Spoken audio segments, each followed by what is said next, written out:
moments later.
So, ito guys, andito na po tayo sa hospital. So, kung nakikita nyo, nasa ward na po ako niyan. So, pagkatapos ng nag-fill up po ako ng consent form. So, sabi ni nurse sa akin, hintayin ko na lang daw yung operation ko. So, kung nakikita nyo guys, ang alam ko is 8:11 AM yung start ng operation ko. Pero, na uwi sa alauna ng tanghali.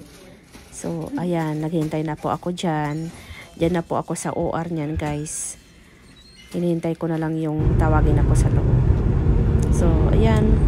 Kung nakikita nyo, yan na po yung pauwi na po kami sa, sa person dyan. So, hindi ko na na-vlog yung nag-stay po kami ng isang gabi sa hotel kasi hindi ko pa kaya kahapon magtayo.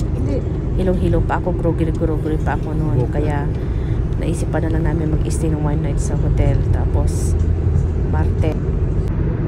So pauwi na po kami galing po kami ng Dawson Creek.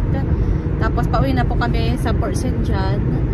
So ito na yung natin, recovery po natin sa surgery natin kahapon. So, galing po ako ng surgery kahapon dito sa Dawson Creek. Laparoscopy po ako. Tapos, pinauwi din po ako ng maaga. After surgery, recovery ng 2 hours siguro. Tapos, tinawagan yung asawa ko para kunin na ako. Tapos, hindi ako makatayo kahapon. Inalalayan lang ako ng asawa ko. So, nag-decide na lang kami na mag-stay sa hotel ng isang gabi para hindi rin ako matagtag sa biyahe. Kasi pag Dawson Creek to Port St. John, 1 oras yung bahay namin. Pero ngayon dahil winter dito, aabutin ng mahigit 1 oras kasi syempre dahan-dahan lang kami sa daan. So, nag-decide na rin kami mag-stay sa hotel. So, ngayon pauwi na kami papunta Port St. John. So, ito yung journey ko sa surgery ko guys. Medyo pa rin tayo. Tignan nyo kung nakikita nyo. Maputla pa ako. Wala tayong kaayos-ayos ngayon. Dahil, syempre, pag may iniinda tayong sakit, wala tayong ganang mag-ayos. So, hanggang sa muli guys. Bye!